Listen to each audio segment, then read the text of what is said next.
কাঁচা মরিচ, লাল মরিচ।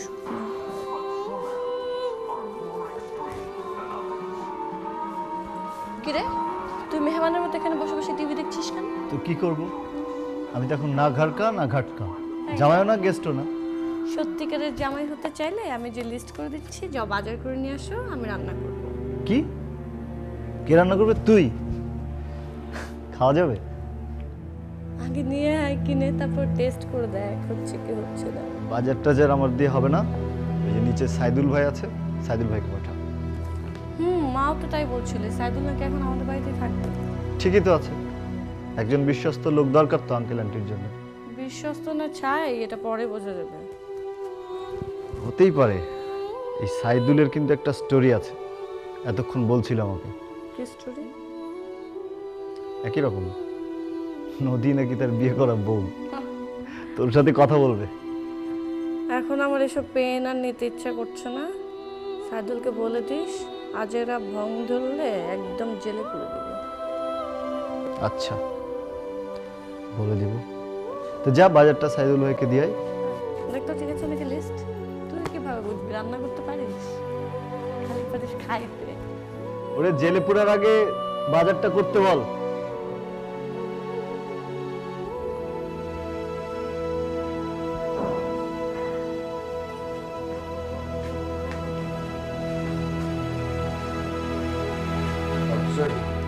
সরি আপনাকে বসিয়ে রাখলাম।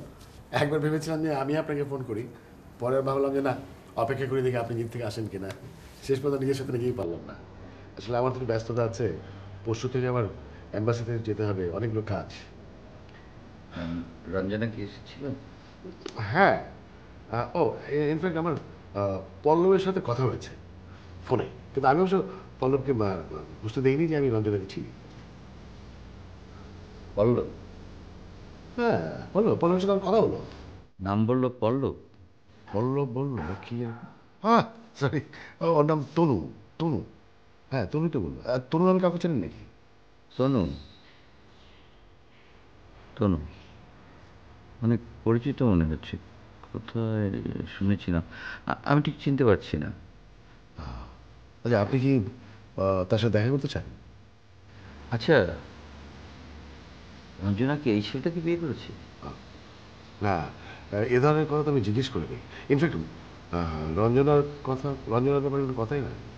হতে পারে যে আমরা আসলে ভুল লোককে খুঁজছি, অথবা এই লোকটি রঞ্জনাকে চেনেই না। তাহলে কেমন হলো? হ্যাঁ তাই তো, এটা প্ল্যান। আচ্ছা চলেন আমরা একটা রিস্ক নিয়ে ফেলি, দেখি কি হয়। আচ্ছা, আমি কি নাম্বারটা পেতে পারি? মানে ফোন করে কথা বলে নিতে পারি? না না না, সেটা ঠিক হবে না। এর মানে ফোনে হয়তো নানান ধরনের কথা হবে, লোকটা নানান ধরনের কিছু জিজ্ঞেস করতে চাবে, তখন দেখা যাবে যে একটা এম্বারাসিং সিচুয়েশন হতে পারে, লোকটা মেনটেন করতে পারে, হয়তো আমাদের প্ল্যানটা ভেস্তে যেতে পারে। আপনার প্ল্যানের উপরে তো আমি ভরসা রাখতে পারছি। আপনার আগ্রহ না থাকলে অবশ্য আমি এই প্রজেক্ট মাথা থেকে সরিয়ে ফেলতে পারি। আর তাছাড়া আমার তো আসলে বাইরে যাওয়ার আগে অনেক ধরনের ইম্পর্টেন্ট কাজ আছে, সেই কাজগুলোকে আমি প্রায়োরিটি দেবো আর কি। ঠিক আছে, আপনার কথাই মেনে নিলাম। আমি তাহলে কাল একবারেই আসি, আজকে আমারও কিছু কাজ আছে। তবে মনিরুল সাহেব, আমি আবারও বলি, আমি কিন্তু কোনো কনফার্ম গেম খেলছি না। আর আপনি, আপনাকে ডোন্ট টেক ইট সিরিয়াসলি। ও, মানে ধরেন আপনি কিছু সময় আমার সাথে থাকেন, মানে আমরা কিছু সময় একসাথে কাটালাম, এই আর কি। ওকে।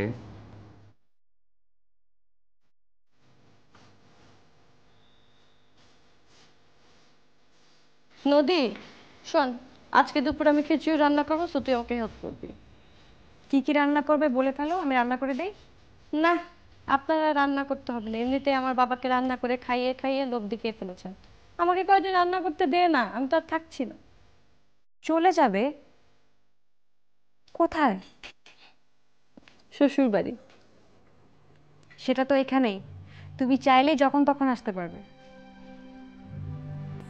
বরং আমি চলে যাব, বাবাকে তো তখন আর রান্না করে খাওয়াতে পারবো না। কোথায় যাবি?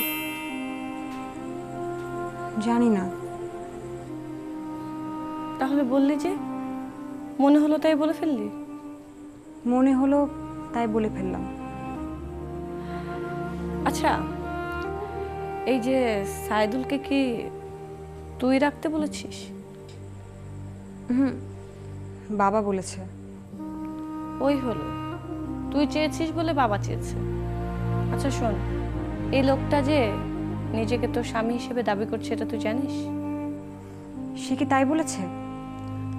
তোকে বলে নাই? সরাসরি তো আমাকে কিছু বলেনি, কিন্তু আমার বারবার মনে হয়েছে সে ঘুরিয়ে ফিরিয়ে আমাকে কিছু একটা বলতে চায়। এরকম যে আরো কত লোকের সাথে কথা বলতে হবে কে জানে। তুমি দেখো, আপনজন কাউকে আমি খুঁজে পাবো না। আহ, এত টেনশন করিস না তো, রিল্যাক্স। খুঁজে পাবি, একদিন অবশ্যই খুঁজে পাবি। কিন্তু এই লোকটা থেকে দূরে থাকিস। এ ফুপুর লোক, ফুপুর লোকের উপর আমার এক ফোঁটাও বিশ্বাস নেই। কিন্তু বৃষ্টিবাবু সেদিন যখন বুম্বা, সেটা মনে হয় তোকে পটানোর জন্য বলেছে। এখন যা, খিচুড়ি রান্না করবো, জিনিসপত্র রেডি করে আমি আসছি কাজটা সেরে। হুম, যা।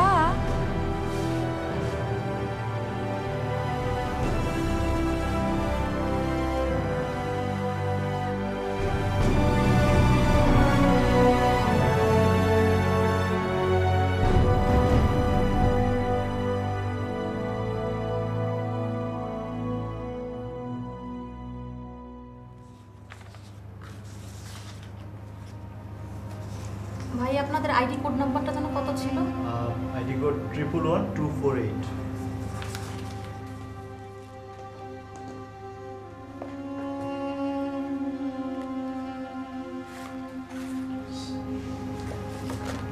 এই মেয়ে তো, নাম লেখা নদী। এটা ওর আসল নাম তো? হয়, ওর আসল নাম হলো আয়না। আপনি বলছেন আপনি ওকে চিনেন, তাই তো? হয়, সে আমার বউ। আপনারা ওকে যেখানে পেয়েছিলেন তার সঙ্গে অন্যান্য ইনফরমেশন মিলেছে? না, মানে আমরা ওকে যেখান থেকে পেয়েছি আর ইনি যে জায়গাটার নাম বলছেন, মানে যেখানে ওর বাড়ি বলছেন, সেই দুইটা আসলে ভিন্ন জেলা। যেহেতু মেয়েটা কিছু মনে করতে পারে না, তার ব্যাপারে যে কোনো সিদ্ধান্ত নিতে হলে আমাদের অনেক সতর্ক হতে হয়। আর হ্যাঁ, আপনি কাবিননামা নিয়ে আসবেন। কাবিন এই এত মোর কাছে নাই। বুঝতেই পারছেন নাইম সাহেব, আমরা তো যাত্রার হাতে তুলে দিতে পারি না। মেয়েটা কেমন আছে, পড়াশোনা করছে? আপা, ঘটনা হইলে কি, এর আমি আল্লাহ রসুলের সাক্ষী রেখে বিয়ে করছি। জ্বরের মধ্যে আমাদের জীবনটা এরকম এলো হয়ে গেছে এখন। দেখেন ভাই, কাবিননামা না থাকলে তো আপনি প্রমাণ করতে পারবেন না সে আপনার স্ত্রী। তারপরে সেই মেয়ে তো আপনাকে চিনছে না, এমনও তো হতে পারে আপনি ভুল করছেন। নাইম ভাই, এ ব্যাপারে আর কোনো কথা বলা দরকার নেই। আপা, মোর গ্রামের লোকজন তো চিনবো, কাউরে নিয়ে আমো। সেটা তো আপনি যে কাউকে ধরে এনে বলতে পারেন, আমরা বিশ্বাস করবো কি করে? আপনি যদি সত্যি ওর স্বামী হয়ে থাকেন তাহলে ওর বাবা মাকে নিয়ে আসেন। কিন্তু হেরার খোঁজ তো আমি জানি না আপা। তাহলে কিভাবে হবে ভাই? শুধু মুখের কথা তো প্রমাণ হয় না যে আপনি ওর স্বামী। আচ্ছা, আপনার এখন আসুন, আমার হাতে অনেক কাজ। পুরোপুরি প্রমাণ নিয়ে আসবেন, দেখি কি করা যায়। সাইদুল ভাই, তাহলে আজ আমরা উঠি। আচ্ছা ম্যাডাম, মুই যদি মোর মায়ের নিলে, মানে মোর মায় আয়নারে চিনি, মানে দেখলে চিন পাবে। আচ্ছা ঠিক আছে, নিয়ে আসেন, দেখি কি করা যায়। আচ্ছা ঠিক আছে, থ্যাংক ইউ।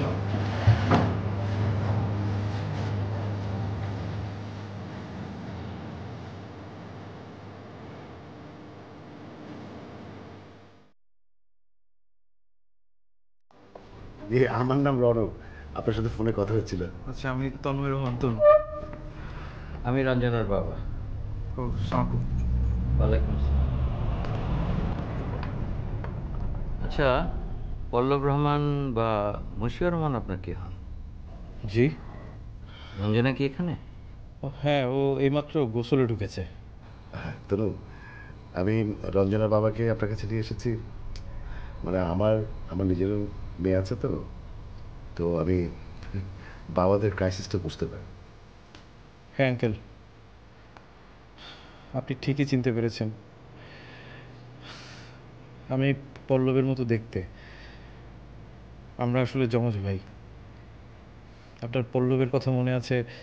আর ওর যে একটা চুপচাপ মুখচোরা স্বভাবের ভাই ছিল, সে কথা ভুলে গেছেন? আমরা দুই ভাই দুই স্বভাবের ছিলাম। পল্লব একটু চঞ্চল বেশি ছিল, সাঁতার জানতো, তারপরও পানিতে ডুবে মারা গেল বন্ধু বান্ধবদের গাফিলতির জন্য। সেটা আরেকটা ইন্টারেস্টিং গল্প। আমি আমি রঞ্জনাকে চিনি তারও আগে থেকে, অনেক আগে থেকে। রঞ্জনা মনে করে আমি ওকে ভালোবাসি, সেটা টের পেয়ে পল্লব সুইসাইড করেছে, যে কারণে রঞ্জনা এখন আমাকে পল্লব নামে ডাকে। রঞ্জনা পল্লবকে ভুলতে পারেনি। ইন্টারেস্টিং।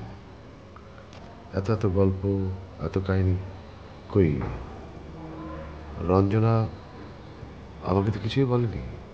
আচ্ছা, রঞ্জনা কি এখন তোমার সঙ্গে থাকছে? আঙ্কেল, আমি রঞ্জনাকে অনেকবার বলেছি আপনাকে বিষয়টা জানানোর জন্য, কিন্তু ও যায়নি। আজকে যখন আপনি নিজে খুঁজে চলে আসলেন, 2 বছর হলো আমরা বিয়ে করেছি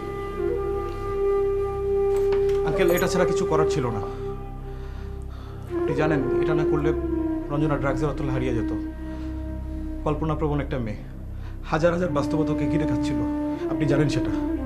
আমি রঞ্জনাকে ভালোবাসি, আমি ওর ধ্বংস দেখতে পারছিলাম না। মশিউর রহমান সাহেব আপনার বাবার বন্ধু ছিল না?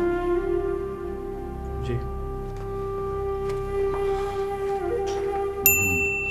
এমন হচ্ছে আরো বেশ কিছু রহস্যের গন্ধ পাওয়া যাচ্ছে।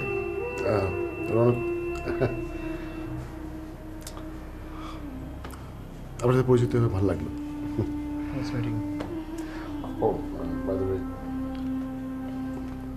এটা রঞ্জনার মোবাইল সেট আমার বাসায় ফেলে এসেছিল। ও থ্যাংক ইউ। ভাই হ্যাঁ, দেখাও।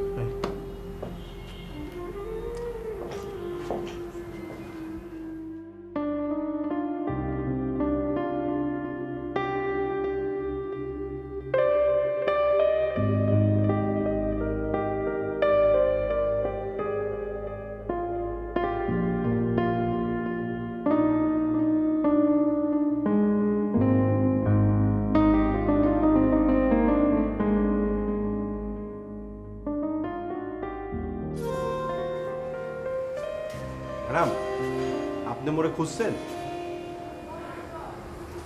না,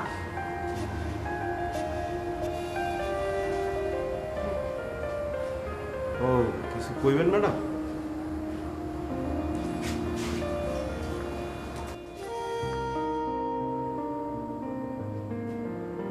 আপনি তো বেশ চালাক লোক। একদম হিসাব নিকাশ করে আমাদের বাড়িতে ঢুকেছেন। আপনি সে রাতের পর থেকে আমার পিছু নিয়েছেন, তাই তো? ম্যাডাম, ইয়া হিসাব নিকাশ না, এটা উপরের হিসাব। আমারই বোকামি। আমি আপনাকে অনেক বেশি বিশ্বাস করেছিলাম, কিন্তু আপনিও আর সবার মতো। একটা স্মৃতিশক্তি হারিয়ে যাওয়া মেয়েকে আপনি এতটাই অসহায় ভেবেছেন যে একদম সরাসরি বউ বলে দাবি করে ফেললেন। আয়না, তুই কি মোরে সত্যি সত্যি চিনতে পারতেছ না? আমি তো ভাবছিলাম যে তুমি মোর উপর আর মোর বাপের উপর রাগ করে রয়েছো। আয়না, মোর ভালো করে দেখো। মুই সাইদুল ছোটবেলায় তোমার সাথে একসাথে খেলছি, একসাথে ঘুরছি। আয়না, একবার করে দেখো। একদম ব্ল্যাকমেল করার চেষ্টা করবেন না। না না, আমি ইয়া করতেছি না। আমাকে আর আপনার চেহারা দেখাবেন না। কাল সকালে আপনি বাড়ি ছেড়ে চলে যাবেন।